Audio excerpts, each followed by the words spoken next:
असाउद्दीन ओवैसी आपको बहुत प्रेम करते हैं, बहुत प्यार करते हैं। यू कह दीजिएगा। Same to. और वो इतना प्रेम करते हैं और उन्होंने क्या कहा है मैं सुनाना चाहता हूं आपको। असाउद्दीन ओवैसी सांसद हैं AIMIM के और आपको बहुत प्रेम करते हैं। वो क्या कहते हैं सुनिए जरा। कैसे आप कह सकते हैं कि इस देश को ऐसा बना देंगे? कैसे बनाएंगे आप? तो आप अंबेडकर के संविधान को जला देंगे क्या? इन्होंने कहा कैसे आप कह सकते हैं, जैसे इनके लोग गजवाए हिंद कह सकते वैसे हम भगवाई हिंद कह सकते।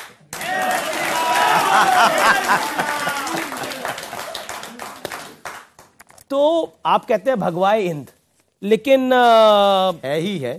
लेकिन अब कोई ना कपड़ा पहने तो वो उसकी मजबूरी है, हम पहन कर आए।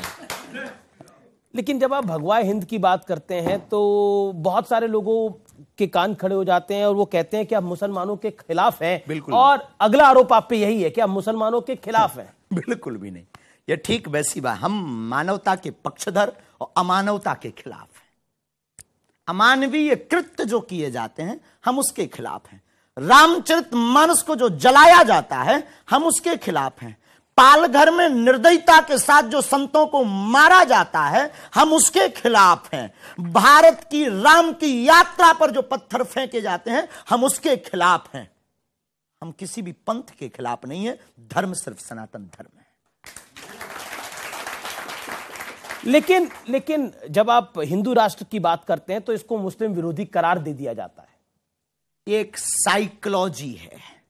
साइकोलॉजी है कैसे? साइकोलॉजी ऐसे है कि किसी भी सनातनी व्यक्ति को गिराने का बढ़िया उपाय यही है कि किसी पंथ और मजहब को सामने खड़ा कर दो ताकि वो अपने मिशन में सक्सेसफुल ना हो पावे, वो भारत में समानता की नीति ना स्थापित कर पावे, वो राम राज्य की नीति ना स्थापित करवा पावे और इस देश में एकता ना हो पावे। इस देश में धर्म का जो लड़ाई है, पंथ की जो लड़ाई है वो ना मिट पावे। अगर ये मिट जाएगी तो राजनीतिक रोटियां नहीं सिकेंगी। राजनीतिक रोटियां नहीं सिकेंगी। लेकिन आप एक शब्द यूज करते हैं ठटरी के, बहुत प्यारा शब्द है। अब बुंदेलखंडी आदमी अब तो लगभग भारत का प्रत्येक बागेश्वर धाम से जुड़ा हुआ भक्त उस बात को जानता भी है। परिवार के लोग हमारे जानते हैं। ठटरी बरे शब्द का अर्थ है सत्य, यथार्थ, शाश्वत। एक दिन ठटरी सबकी बरनी है और उसकी ठटरी भर चुकी जो सनातन के खिलाफ है। उसकी ठटरी भर चुकी जो सनातन के खिलाफ है। तो सनातन के खिलाफ आप किसको मानते हैं? ठीक जिन लोगों का आपने नाम लिया। चलिए अगला सवाल यह है कि आपके एक मित्र हैं शेख मुबारक खान।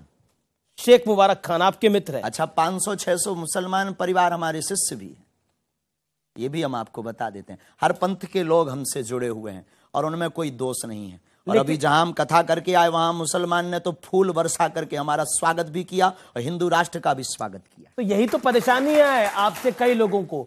आप क्रिश्चियन को हिंदू बना देते हैं, मुसलमान को हिंदू बना देते हैं। हम किसी को भी धर्म वापसी नहीं करवाते, हम सिर्फ उनको अपने पूर्वज याद करवाते हैं और हिंदू को हिंदू बताते हैं। किसी की हम धर्म वापसी पर भरोसा नहीं करते हैं, कन्वर्जन पर हम भरोसा नहीं करते हैं। हम तो घर वापसी। अब भाई राम जी के शरण में विभीषण आया तो राम जी भगा देंगे क्या? भगाया क्या? आए तो राम जी ने, वो भी तो शत्रु का भाई था विभीषण, उन्होंने भी गले लगाया और हम भी प्यारे यही करते हैं। क्या गुनाह करते हैं? तो शेख तो एक आपके मित्र हैं शेख मुबारक, उनको भी आपने घर वापसी का ऑफर दिया था? क्योंकि मेरे पास तो हमारे धाम से या हमारी निजी जीवन की यात्रा में ऐसा कोई संकल्प नहीं है कि हम किसी पर थोपें या किसी को कहें। हम तो सिर्फ स्वागत करना जानते हैं, बाहें फैला करके। आपने एक बयान दिया, तुम अभी भी नहीं जागे तो तुम्हें भागना पड़ेगा, इसलिए निवेदन है कि सभी हिंदू एक हो जाओ और पत्थर फेंकने वालों के घर बुलडोजर चलवाओ। क्यों? अगर कोई पत्थर फेंके तो क्या करें? स्वागत करें। हमने सिर्फ विनम्रता पूर्वक कहा आत्मरक्षा। हमारा यह बयान पूर्णतया अहिंसात्मक है। इसमें हिंसा को, बुलडोजर चलवाना अहिंसात्मक है। इसमें हिंसा को किंचित मात्र भी जगह नहीं है। हमने ये नहीं कहा है कि किसी का घर मिटाओ, हमने ये कहा है कि ना तुम पत्थर चलाओ ना हमसे बुलडोजर चलवाओ। अब ये अहिंसात्मक बात है। आत्मरक्षा की बात है। और आत्मरक्षा का हमारा संविधान भी हमको वो देता है, छूट देता है, परमिशन देता है। और इसीलिए तो संविधान और हमारे भारत के लॉ में भी शस्त्र रखने का भी एक आत्मरक्षा के लिए व्यवस्था है। हम बुलडोजर रख रहे, गरीब आदमी है साहब। बुलडोजर बड़ा महंगा आता है, बुलडोजर बड़ा महंगा आता है, गरीब आदमी नहीं करवा सकते लाइसेंस का काम, इसके लिए कोई लाइसेंस की आवश्यकता नहीं।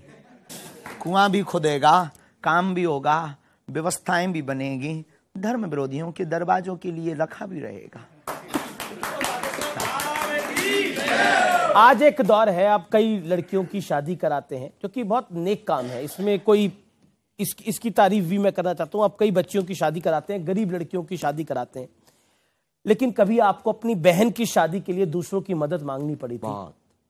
तब शेख मुबारक ने आपकी मदद करी थी? हाँ, उन्होंने की, बहुत लोगों ने उस वक्त हमारी मदद की, उसमें शेख मुबारक एक ने बहुत अच्छी भूमिका निभाई। देखो, हम आप सबको बताएं, यहाँ जो बैठे हैं, जो टीवी पर आर पार पर देखेंगे, हमने अपने जीवन काल में बहुत झंझट। देखो, आपकी महंगी गाड़ी चलाने वाला अक्सर रिक्शे से घर जाता है, करोड़ों अरबों का बंगला बनाने वाला अक्सर बिना छत के सोता है, दुनिया को हंसाने वाला अक्सर अकेले में रोता है। आपने टीवी की बात करी, तो एक सवाल आता है कि आप टीवी पर क्यों आते हैं? और मैं तो आपको संस्कार के समय से देख रहा हूं कि आप लगातार प्रवचन अपने करते हैं। टीवी पर आना हमारा कोई शौक नहीं है। ऐसे बयान देने के लिए, हम न्यूज में बने रहने के लिए कोई बात नहीं बोलते हैं। हम भारत के कोने कोने में हिंदुओं के पास जा नहीं सकते हैं, तो आपके माध्यम से हिंदुओं को एक होने का एक मौका है। हमें ऐसा लगता कि हमारे पास समय कम है और काम हमें बहुत करके जाना है इस भारत में, और बड़ा काम अगर करके जाना है तो एक माध्यम आर पार के अमीश देवगन है, जो हिंदुओं को एक होने का बात हमारी पहुंचा देंगे। एक सवाल, क्योंकि आपने बात करी कि ये हिंदू राष्ट्र है और सनातन के बारे में आप सोचते हैं, तो कांग्रेस पार्टी के एक बड़े नेता है, पूर्व विदेश मंत्री हैं सलमान खुर्शीद साहब, वो कहते हैं कि राम राज्य इज इक्वल टू निजाम मुस्तफा, ये दोनों समान है, इसमें कोई फर्क नहीं है। ठीक है, उनका निजी मत है, किसी पॉलिटिक्स पर हमारा कोई कमेंट्स नहीं होता है, न किसी, लेकिन विषय पर राम राज्य इज इक्वल टू निजाम मुस्तफा। सनातन धर्म 1,98,56,58,110 साल पुराना धर्म है।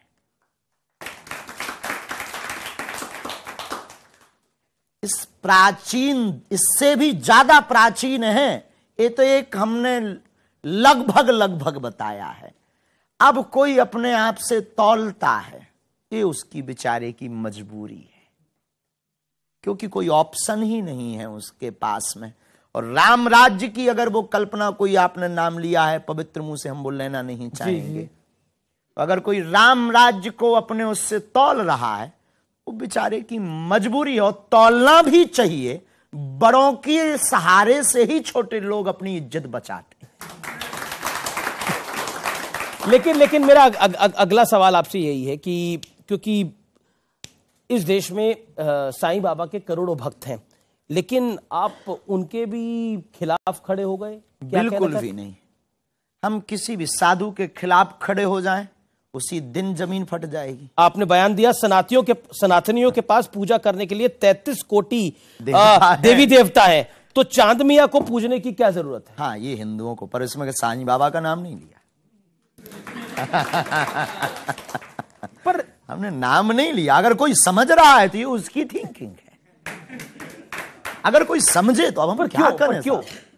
सबको अधिकार है, सबको अधिकार है, तो हमें भी बोलने का अधिकार है। अनुच्छेद 25 के अंतर्गत हमको भी अधिकार है अपने धर्म का प्रचार करने का, हमको भी अधिकार है। हम भी भारतीय नागरिक हैं, विदेशी थोड़ी हैं। आज 4 महीने से हमसे एक ही बात पूछी जा रही है कि तुम बोल क्यों रहे? लोग बोलते नहीं थक रहे हो, हम बोल रहे तो सबको जलन हो रही है। आखिर क्यों? हम भी भारतीय हैं। अच्छा, सत्य पचता नहीं है, एक बात हमने समझ ली है, सत्य पचता नहीं है, जिसका दिल बड़ा होता है वही पचा पाता है। लेकिन देखिए, अभी आपने वो शब्द यूज करा था ठटरी के, तो एक सवाल मैं जरूर आपसे पूछना चाहता हूं।